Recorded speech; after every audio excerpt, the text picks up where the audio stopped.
Right now Bangladeshi গণমাধ্যমের সূত্র থেকে জানা যায় যে ঢাকায় চলচ্চিত্রের তারকা শরীফুল রাজ এবং কলকাতা বাংলা তারকা ইদিকা পালকে আবারও একসঙ্গে দেখা যাবে। যদিও তারা দুজনে মাত্র কয়েকদিন আগে কবি শিরোনামে নতুন একটি চলচ্চিত্রের মাধ্যমে একসঙ্গে হন, কিন্তু সম্প্রতি জানা যায় যে তাদেরকে নিয়ে আবারও চলচ্চিত্র নির্মাণ করা হবে। যদিও তাদের আপকামিং চলচ্চিত্র নাম রাখা হবে সাহেব, যেটি অবশ্য ভার্সেটেল মিডিয়ার ব্যানারে নির্মাণ করা হবে বলে জানা যায়। কিন্তু বর্তমানে প্রযোজনা সংস্থার পক্ষ থেকে জানানো হয় যে তারা এরই মধ্যে ইদিকা পাল এবং শরীফুল রাজের সঙ্গে যোগাযোগ করেছেন। সেই সাথে এই দুই তারকাকে তারা চলচ্চিত্র গল্পটি শুনিয়েছে বলে জানা যায়, কিন্তু তারা দুজনে চলচ্চিত্র গল্পটি শোনার পর চলচ্চিত্র অভিনয় করার জন্য রাজি হয়েছেন।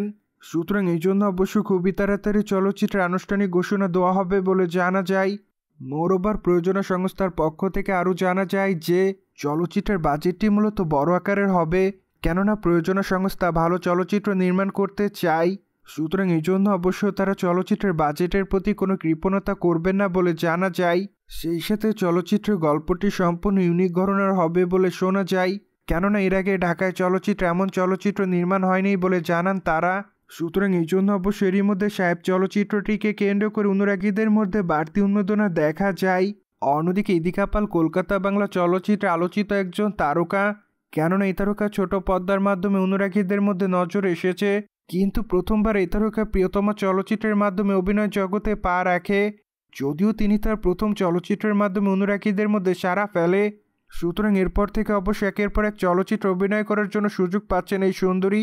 মূলত এই ধারাবাহিকতায় মাত্র কয়েকদিন আগে দেবের বিপরীতে অভিনয় করেন এই তারকা, কেননা দেবের বিপরীতে খাদান চলচ্চিত্র অভিনয় করেছেন এই সুন্দরী। সেখানে অবশ্য দেবকে কয়লা মাফিয়ার চরিত্রে অভিনয় করতে দেখবে তার অনুরাগীরা। সুতরাং এই জন্য অবশ্য আপাতত চলচ্চিত্রটির জন্য অপেক্ষায় আছে অনুরাগীরা, কিন্তু কবে চলচ্চিত্রটি মুক্তি দেওয়া হবে সেটি অবশ্য এখনও জানা যায়নি। সুতরাং যাই হোক, জেনে তো নিলেন ঢাকায় চলচ্চিত্রের তারকা শরীফুল রাজের সঙ্গে আবারও অভিনয় করতে দেখা যায় ইদিকা পালকে, কিন্তু এই বিষয়টি নিয়ে কোনো মতামত থাকলে কমেন্ট বক্সে জানাতে ভুলবেন না। তবে আমাদের চ্যানেলটিকে সাবস্ক্রাইব করে আমাদের সাথেই থাকুন আপকামিং আপডেট জানার জন্য।